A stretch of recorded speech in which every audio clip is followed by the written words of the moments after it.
अनंत कोटी ब्रह्मांड नायक राजाधिराज विराज परब्रह्म सद्गुरु श्री स्वामी समर्थ महाराज यांची कृपा ही प्रत्येक भक्तावर. एखादा भक्त जर अडचणीत असतो ना, स्वामी महाराज त्याला आपल्या जवळ बोलून घेतात. मग त्या भक्ताला कशाही प्रकारे कसं बोलवायचं हे स्वामींना माहित असायचं. कारण की गोपाळ बुवा केळकर एकदम नास्तिक व्यक्ती, देवाला मानायचं नाही, स्वतःच्या मनात येतील तसे ऐश पाणी करायची आणि नास्तिकपणाला त्यांना काही थाराच राहिलेला नव्हता. अशा प्रकारचे ते नास्तिक होते गोपाळ. आणि त्यांचा प्रपंच चाललेला होता. आणि ह्या गोपाळबाबांना जलोदराची व्याधी झालेली होती. अनेक उपचार केले, प्रत्येक ठिकाणी दाखवलं, पण फरक काहीच पडत नव्हता. काही करावं हे सुद्धा त्यांना सुचत नव्हतं. अनेक ठिकाणी दाखवलं, पण त्यांचा संपर्क त्यांच्या अशा देव मामलेदार सटाण्याचे त्यांच्या ते सान्निध्यात आले. आणि त्यावेळेस त्यांच्या मुखातून एक शब्द निघाला होता, या पृथ्वी तलावर कोणी भगवंत असेल, तो जर माझी व्याधी जर दूर करत असेल तर मी त्याचे चरण कधीच सोडणार नाही. हे शब्द बोलले आणि देव मामलेदार त्यांना बोलवले. अक्कलकोटला स्वामी समर्थ असतात, त्यांना तुम्ही भेटा. स्वामी महाराज तुमची इच्छा पूर्ण करतील. आता हे गोपाळ बुवांनी ऐकलं वाक्य. आता खरंच स्वामी समर्थ अक्कलकोटला राहता का? स्वामींना भेटायला जायचं. मनामध्ये अनेक शंका, कारण की जी नास्तिक व्यक्ती असते तिच्या मनामध्ये अनेक विचार असतात. त्यांना देव सुद्धा पावन करून घ्यायचा असला तरी त्यांच्या मनामध्ये स्वतःचा स्वार्थ असतो की खरंच होईल का, की आपण तिथे गेल्यावर आपलं काम होईल का, हे प्रत्येकाच्या मनामध्ये येतं. तसं गोपाळबाबांच्या सुद्धा मनामध्ये आलं. तेव्हा देव मामलेदार बोलले, तुम्ही जाऊन या, स्वामींना भेटून या, तुमची व्याधी लवकर दूर होईल. महाराज अक्कलकोटला होते आणि महाराजांची अहोरात्र सेवा करणारे सोळप्पा महाराजांची अनंत सेवा करत असे. स्वामी समर्थ महाराज या सोळप्पा महाराजांना काय वाटतं तसं बोलत असे, त्यांचा धिक्कार करत असे, वेळोवेळी त्यांचा अपमान करून देत असे. पण सोळप्पा महाराजांच्या मुखातून एक शब्द कधी निघाला नाही की स्वामी महाराज तुम्ही असं का बोलतात माझ्याशी, का तुम्ही माझ्याशी वागता. काहीच नाही, फक्त हात जोडायचं आणि स्वामींजवळ जाऊन उभं राहायचं, एवढंच सोळप्पा महाराजांचं काम होतं. स्वामी महाराज सोळप्पा महाराजांच्या घरी राहत असायचे. त्यावेळी स्वामी महाराज अनंत लीला करत होते. स्वयंपाकाची वेळ झाल्यावर सोळप्पा महाराजांची पत्नी स्वयंपाक करत असते आणि काही कामानिमित्त बाजूला जात असताना स्वामी महाराज त्या चुलीमध्ये पाणी ओतून देत असते, चूल विझून देत असते. सोळप्पा महाराजांची पत्नी यायची, डोक्यावर हात मारायची आणि सोळप्पा महाराजांजवळ बडबड करत असायची, तुम्ही हे काय करताय, हे किती दिवस स्वामी आपल्याला त्रास देते. मी त्यांच्यासाठी स्वयंपाक करते आणि त्यांनी आता चुलीत पाणी ओतून दिलेलं आहे, स्वयंपाक कसा करणार, लाकडं ओढली झालेली आहे. सोळप्पा महाराजांच्या मुखातून एक शब्द नव्हता. कारण जो शिष्य असतो ना, त्याचा गुरुवर इतका विश्वास असतो की माझा गुरु काहीतरी करतोय, तो जरी मला शिक्षा देतोय, अनेक संकट देतोय, त्याच्या मागचं काहीतरी कारण असतं, हे शिष्याला माहित असतं. सोळप्पा महाराज काहीच बोलले नाही. स्वामी महाराज हसत होते आणि सोळप्पा महाराजच्या पत्नीला जोरात बोलले, अरे आमची जेवणाची व्यवस्था केली का, आम्हाला भूक लागली. सोळप्पा महाराजची पत्नी चुलीजवळ गेली. ह्या बाबांचं काय करावं, या स्वामींचं काय करावं, त्यांच्यासाठी स्वयंपाक करते आणि चुलीमध्ये पाणी ओततात. सर त्या भातावरची ताटली बाजूला केली आणि पाहिलं तर तो भात शिजलेला होता. ही स्वामींची कृपा. ज्यावेळेस स्वामींबद्दल अपशब्द बोलले गेले आणि भात शिजलेला होता, मनामध्ये अनेक प्रश्न निर्माण झाले. मी स्वामींना वाटेत ते बोलली, पण स्वामी काहीच बोलले नाही. चुलीमध्ये पाणी टाकलेले, स्वामींचा चमत्कार म्हणावं का काय म्हणावं, प्रेम म्हणावं. भात शिजलेला होता.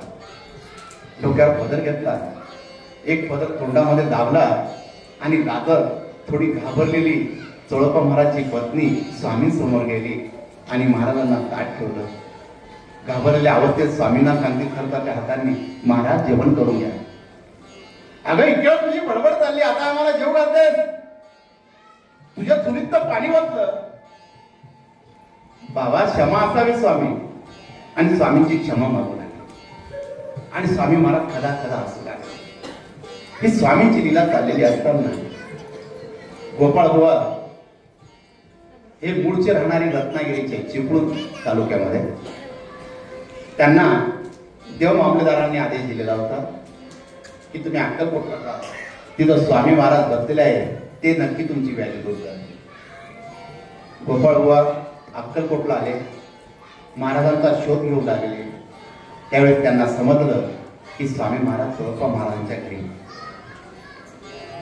त्यावेळेस गोपाळ बुवा समोर आले आणि स्वामींचं रूप बघू लागले. जी नास्तिक व्यक्ती असते त्या व्यक्तीला जर परमार्थ दिसला, त्या परमार्थाच्या रूपी जर त्याला भगवंत दिसला आणि ते रूप पाहून जर तो भानावर नाही राहिला आणि आत्म्याला जर शांती मिळाली, समजून घ्यायचं त्याला भगवंत प्रसन्न झालेला आहे. गोपाळ बुवांची अवस्था फार वेगळी होती. एक नास्तिक व्यक्ती स्वामींजवळ बसलेला आहे, डोळ्यातून अश्रू पडला. या स्वामींसाठी मी अक्कलकोट आलेलो आहे, ते ब्रह्मांड नाईक माझ्या समोर बसलेला आहे. कारण की स्वामींच्या चेहऱ्यावरचं तेज जरा फार वेगळं होतं. स्वामींच्या चेहऱ्यावरचं तेज गोपाळ बुवा आपल्या डोळ्यांमध्ये साचत होते. महाराजांना हात जोडले, स्वामी तुम्ही मला बोलवलं स्वामी. स्वामी असे स्मित असे हसले आणि काहीच बोलले. महाराजांनी आपलं उपर्ण खांद्यावर टाकलं, जोरात पावलाने तिथून निघून गेले. चोळप्पा महाराज जेव्हा स्वामी महाराज निघायचे आणि त्यांच्या मागे पळस सुटायचे, कारण की स्वामी महाराजांची चाल असायची ना ती फार वेगळी असायची. कारण की स्वामींची उंची अशी असायची की 7 फुटाच्या वर आणि हात हे आजारभाव असायचे. आजारभाव म्हणजे गुडघ्याच्या खाली गेलेले हात. स्वामी महाराज धपाधप पावलं टाकत चाललेले होते आणि चोळप्पा महाराज त्यांच्या मागे चाललेले होते. महाराज थांबा. हे गोपाळ बुवा सर्व दृश्य बघत होते आणि ते सुद्धा चोळप्पा महाराजांच्या मागे निघाले. महाराज आले, वटवृक्षाच्या छायेमध्ये येऊन बसले आणि चोळप्पा महाराज त्यांच्या जवळ येऊन बसले. महाराज बसलेले असताना गोपाळ बुवा जवळ गेले. महाराज व्याधी झालेले स्वामी ते दूर करावे. महाराजांनी गोपाळ बुवांना जवळ बोलवलं आणि त्यांच्या मस्तकावर हात ठेवला. गोपाळ बुवांना अशी शांतता लाभली की अनेक वर्षापासून मी ज्या गुरुच्या शोधात होतो ना, तो गुरु मला इथून मिळालेला आहे आणि त्या गुरुचा शोध मला लागलेला आहे, त्याचा स्पर्श मला होतोय असं त्यांना जाणवत होतं. गोपाळ बुवा एकदम शांत झाले. आता त्यांना स्वामींशिवाय काही दिसत नव्हतं. स्वामींपुढे हात जोडले. त्यांना समजून चुकलं होतं, मला परमात्म्याचा स्पर्श झालेला आहे, आता ही व्याधी विधी मला काहीच नाही राहिले. ते स्वामीच्या चरणी शरण गेले आणि शरण गेल्यावर त्यांची व्याधी दूर झाली. आपल्या घराकडे जावं असं त्यांची इच्छा झाली. महाराजांनी त्यांना सांगितलं, अरे गोपाळा घरी चाललाय, मग आमचं चरित्र कोण लिहिणार? त्यावेळेस गोपाळराव केळकर म्हणाले, स्वामी महाराज मी तुमच्या सानिध्यात राहीन, तुम्ही सांगेल तर. त्यावेळेस स्वामी महाराज बोलले, या अक्कलकोट मध्ये ज्याही आमच्या लीला होतील त्या लीला ते चरित्र तू लिखाण करायचं. आणि त्यावेळेस गोपाळबुवा केळकरांनी स्वामींची बखर लिहिली, जशीच्या तशी. आणि त्या बखर मध्ये स्वामींच्या लीला ज्या अक्कलकोट मध्ये झालेल्या आहेत त्या लीलांचं वर्णन त्या बखर मध्ये झालेलं आहे, गोपाळबुवा केळकरांनी केलेलं आहे. आज सुद्धा गोपाळबुवा केळकरांचं मठ आहे चिपळूणला. स्वामींनी त्यांना काठी दिलेली आहे, ती काठी सुद्धा जशीच्या तशी आहे. स्वामींनी ज्या वस्तू गोपाळबुवांना दिल्या त्या तशाच्या तशा सांभाळून ठेवलेल्या आहेत आणि तो मठ चिपळूण मध्ये. गोपाळबुवांना आनंद झाला, स्वामींनी मला बखर लिहायला लावलेली, स्वामींचं चरित्र लिहायला लावलेलं. आणि चोळप्पा महाराज स्वामींची सेवा करत होते. आता चोळप्पा महाराज स्वामींची सेवा करताय, गोपाळबुवा प्रसन्न झालेले.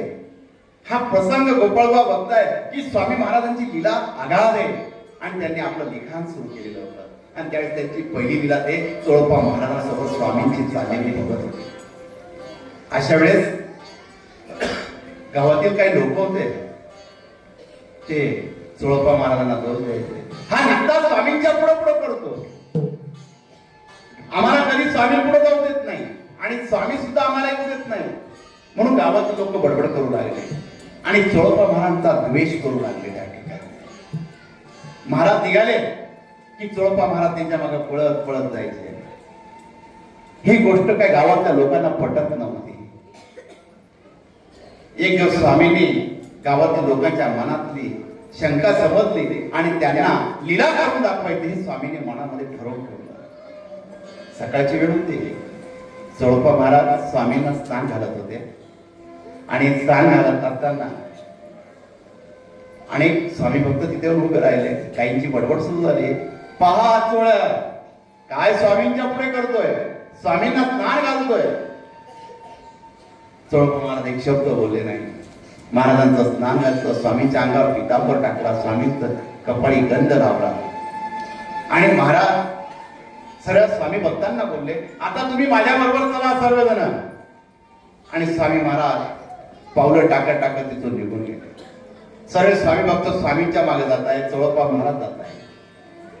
स्वामी धपाधप पावलं टाकत टाकत पुढे जात आहे. दुपार झाली, 12 वाजले. काही स्वामी भक्तांना भुका लागल्या म्हणून ते तिथून निघून गेले आणि काही स्वामी भक्त चोळप्पा महाराजांच्या मागे जात आहे. अक्कलकोट मध्ये जो निडगुण वन आहे तिथं काटेरी वन म्हटलं जायचं. त्या काटेरी वन मध्ये कोणीच जात नसते.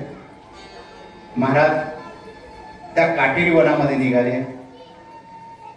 पावलं टाकत होते स्वामी महाराज त्या काट्यांवर. चोळप्पा महाराजांचं लक्ष फक्त त्या स्वामींकडे होतं आणि ते त्यांच्या मागे पावलं टाकत निघाले. दोघं चालत असताना बाकीचे जे स्वामी भक्त होते ना ते थांबून गेले. काटे पाहून कोणाची हिंमत झाली नाही. पण चोळप्पा महाराज फक्त स्वामींच्या मागे चालत होते.